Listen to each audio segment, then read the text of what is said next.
So hello. So hello. Bada boom, bada bam. I am back with a little bonus video that I thought I'll do separately because the part 2 got carried away. Oh my god, I couldn't stop talking and it was going to be like an hour long. So I thought, you know what, I'm going to do a little small mini bonus video, and that is going to be me talking about my last social housing job where I was actually employed. And that was my longest ever employment. I did 7 months at the firm.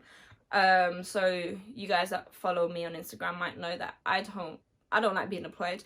I struggle with the structure, the authority, and all of the other bits that come with it. So I've always sort of been self-employed. But every now and again, I like to dive into an employed job because I see it as time out. I see it as like a mini little break where I'm earning money, I'm learning, I'm meeting people, I'm allowed to take it easy because I don't have any invoices to chase. I literally come home, check comes in once a month, PAYE, money drops in the account, job done. They're paying for my insurance, for my van, they're paying for everything. So I'm literally just coming in, turning up, having a good time at work, going home, seeing how long I can last. And the last one I did was 7 months. So pat on the back for me. That was awesome.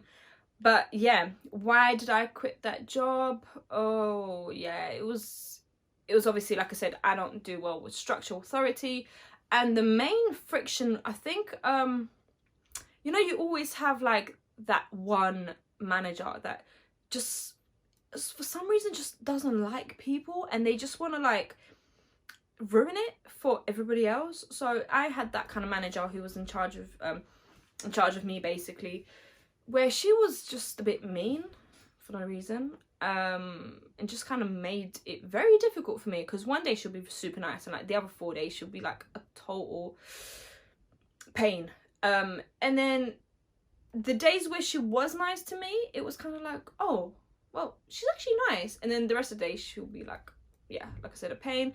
And then it would just create this confusing mess in your head. And I've noticed that every single job I've ever worked at, we've had the same kind of... So yeah, I've noticed that every single job that I've worked in the past, there's always that one person. Anywhere you go, really, there's always just that one person that's making it difficult for you. So anyways, like towards the end, it just started getting too much. Like, she was just making everything so difficult for me. She said on the way home from work, I couldn't use the van for anything personal, meaning that if I'm going home after work, I can stop by Tesco once, but I can't decide to go stop at Tesco and then Morrison's, because that was like way too much. When all the other guys at work was doing that, and all of them, like one of the guys took the van to Scotland. I was like, what? She let you do that? He's like, yeah, half of the petrol that, you know, was sponsoring the trip to Scotland was through the company. I was like, what? And yeah, I was like, wait a minute, I feel like I'm being treated unfairly. And then I realized that, yeah, a lot of the other things that the other guys were getting away with, I couldn't. So then slowly the friction built up, and the last straw was I shouted at one of my managers because he was just being an arse. I don't remember what he was saying to me now, but yeah, I shouted at him on the phone because he was wrong. And obviously she overheard. She called him for an official meeting. She said, you can't speak to managers like that. And I said, fair enough. However, that's what that was. And I remember I justified it, and there was like, okay, fair point. And obviously the manager I actually shouted at, he said, I don't want her to get into trouble officially.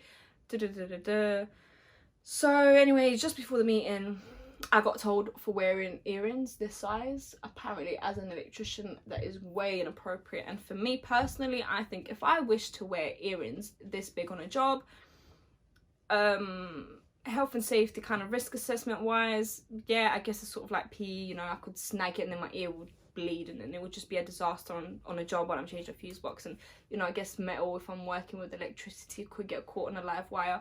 However, people wear their wedding rings, that's not an issue. So I don't see an issue with me wearing little earrings like that. So anyways, she mentioned that just before the meeting. She said, if the boss sees you with those earrings, you're going to get into a lot of trouble. And I said to her, listen, just before I came in for the meeting, I spent about 5 minutes talking to the boss in the kitchen. He didn't mention anything. So anyways, the friction was just like building up, and sat in the van. It was like so hot. It was like August, and I was like, yeah, I'm not gonna do this anymore. So I literally just drove home, unloaded all my stuff from the van, called them up. I was like, yeah, by the way, I quit with immediate notice. Just sent in the email, all the best. And I realized that they they had no more electricians left at the firm because the other guys got fired for drugs in their system, and I was sort of like the last person left. And after I quit, they had nobody. So they was obviously very upset about that. But when I returned the keys, I wore like the biggest earrings I had. They were like that huge. So I walked in, I was like, hey guys, here's your keys. Flicking my earrings at them, and they was just like, yeah, you take the piss. So I was like, well, here we are. You know. But anyways, that's like a whole little background story to why I quit that job. Anyways, this is not even too relevant to my little video.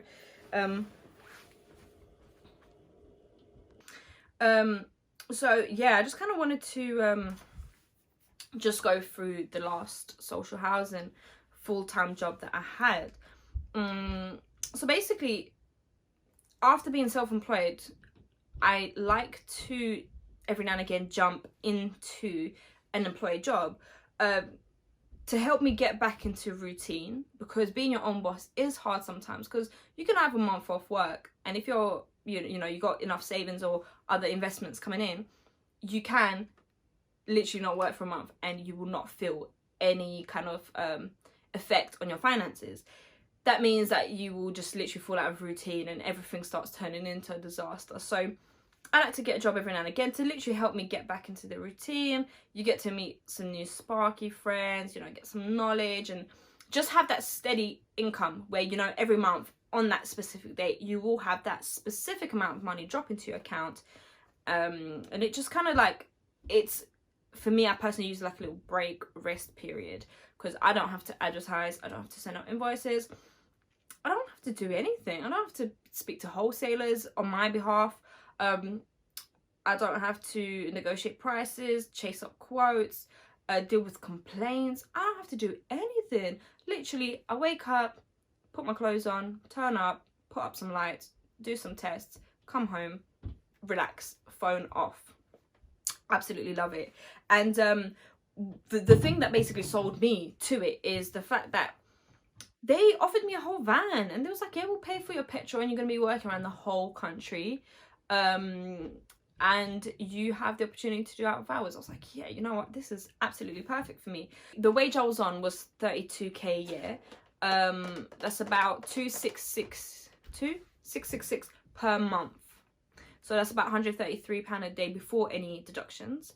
So basically I was expected to start at 8, be on site at 8, and finish at 5. I covered the whole of the UK, literally. For me personally, absolutely loved it, because imagine I'm doing 500 miles a day in a van that's not mine, petrol paid for, £75 a day on petrol, all paid for, and I'm getting to travel the UK.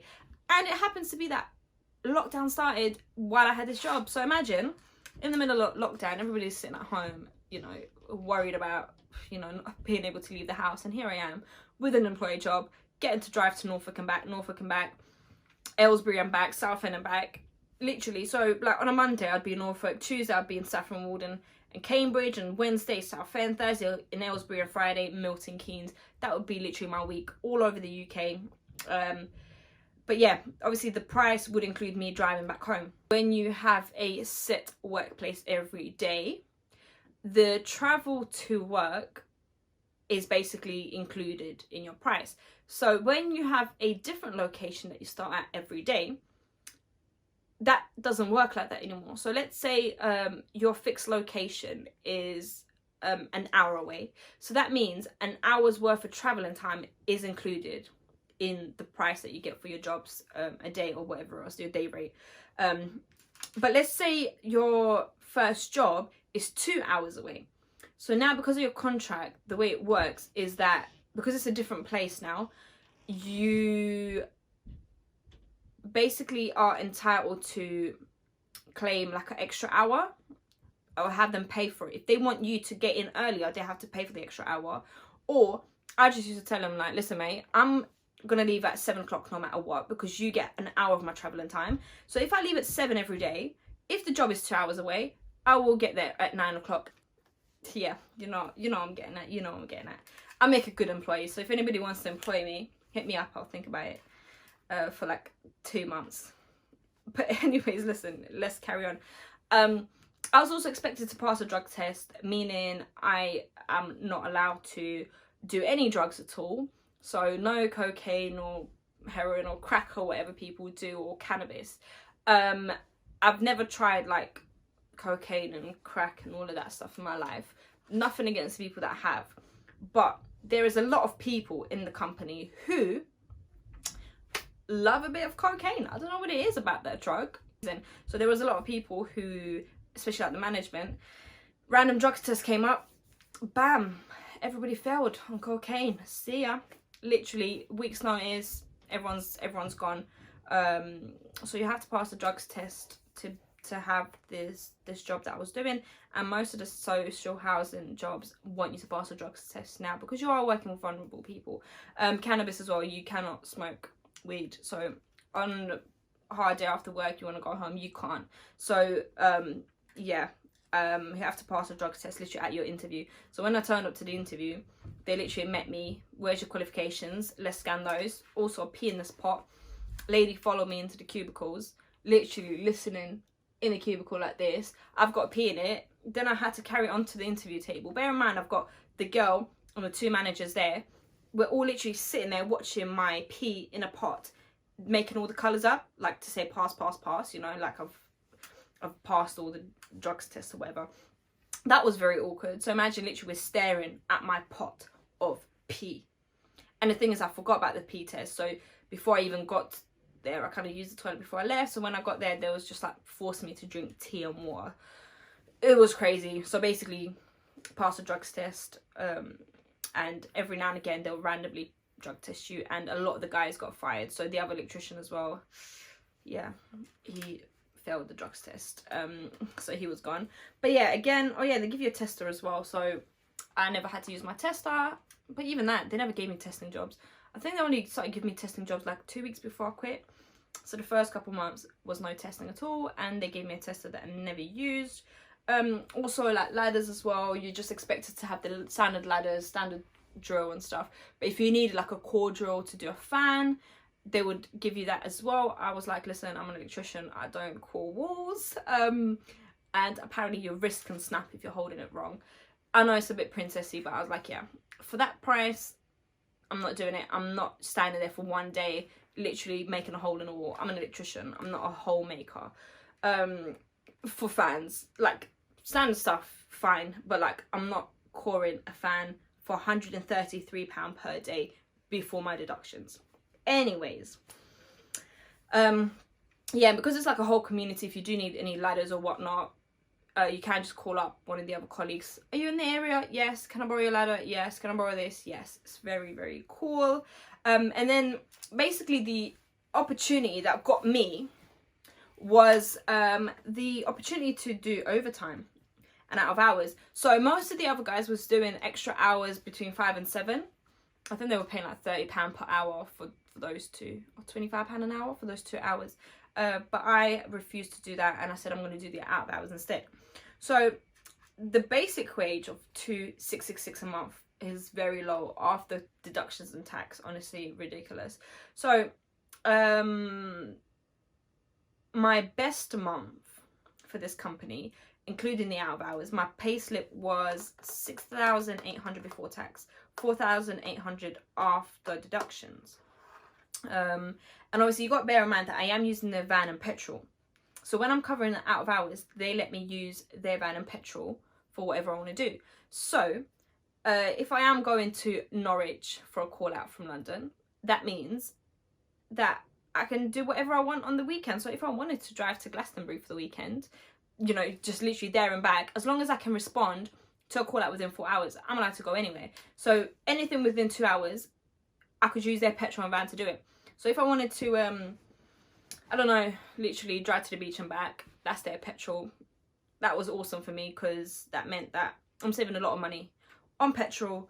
So mentally that added to what the value of the job was. The out of hours, this company, they paid hourly. So I would get paid hourly to drive from East London, let's say to Great Yarmouth, for 2 hours, because that's how long it takes, to flick an MCB after a bowl blue, and then drive back. So basically, that is 5 hours of pay at £25 per hour to do 4 hours worth of driving. For me, oh, that was perfect. I'm literally getting paid to sit in a van, drive, look at beautiful scenery while everybody's locked down at home, listening to audiobooks or whatever else on YouTube, listening to it, looking at the beautiful sunshine, to literally just flick a switch. £125. I loved it, absolutely loved it. So yeah, like I said, the other thing that kept me going with it was, yeah, getting out of the house legally, you know, to travel the UK during lockdown. Oh yeah, there was like no traffic. That was awesome. That was awesome. But yeah, the out of hours policy, the emergency calls are very easy. It's literally make safe and get as much working as possible if there is no electrics. Most call outs you complete within 2 minutes, and no materials are to be changed unless obviously like you just feel sorry for them because you know they're gonna have to wait like 3 weeks for another appointment because you are in the middle of a lockdown. So yeah, very easy stuff. Here is the pay slip that I was talking about, like my best month. So the salary was 266,666, and then the call out fee, that's like the standby rate. I think it was like £25 a day if you don't get any calls, which is as well kind of silly, but didn't really make a difference. And then yeah, so I done 157 call outs that month, well 157 hours of call outs that month at £25 each, so that works out to like £4 near enough. So I think that would be like, I think that was like once every 2 weeks I was doing that. So I'm doing about 45 hours a week, doing an 8 to 5. So, and then about 50 hours on out of hours this month. So basically I was doing about 100 hours a week working. That's a lot of hours. If I put 100 hours a week into my own personal business, I'd be a millionaire. But like I said, the social hours and stuff is just so easy. Literally drive around, no chasing, no nothing, easy stuff. So I'm doing about 100 hours a week, minus 1 week where I'm just doing the 45 because I'm not doing out of hours. And then yeah, at the end of the month, my paycheck's 6,800, and after pension take off their things and the Queen takes off her tax and national insurance, I'm left with 4,800. So that was like my best month. But obviously on top of that, I was doing other social housing call outs for another company who knew that I had 2 jobs, and they didn't mind because I had no official contracts that forbidded me from doing that. So I was also able to use their van to pop to my other call outs on the way. The only catch was that I must still provide an awesome service and respond within the time frame, which I always did. So basically I was covering call outs for 2 companies. So that month I made about 10 grand from that company and this company, saving money on petrol, all of this, all of that. Absolutely awesome. So yeah, good stuff. And like I said, this was all agreed with the company, and they knew they had a tracker, so they could see exactly what I was going, and it was all fine. So yeah, the last social housing job, like the typical day would be literally about 10 jobs a day. Only be like the same kind of area. So if you're like in Cambridge, you'd be expected to go like Saffron Walden, Cambridge, and like surrounding little areas. If you're in London, you'd be expected to just be in West, just be in North, just be in East, and so forth and so forth. So you normally get like half an hour lunch break as well, but most times you're just gonna have to work through it if you want to get the day done, because you've got to complete these jobs, innit? And you've also got to visit the wholesalers, tidy your van, all of that within that day.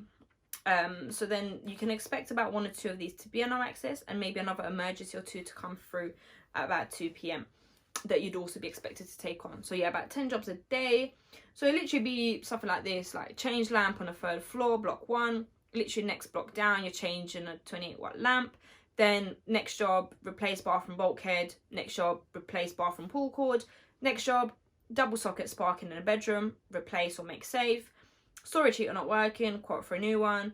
next job, change extractor fan, like for like. You're probably going to go to the wholesalers, spend like an hour there getting the order approved and so forth, and hope they have it in stock.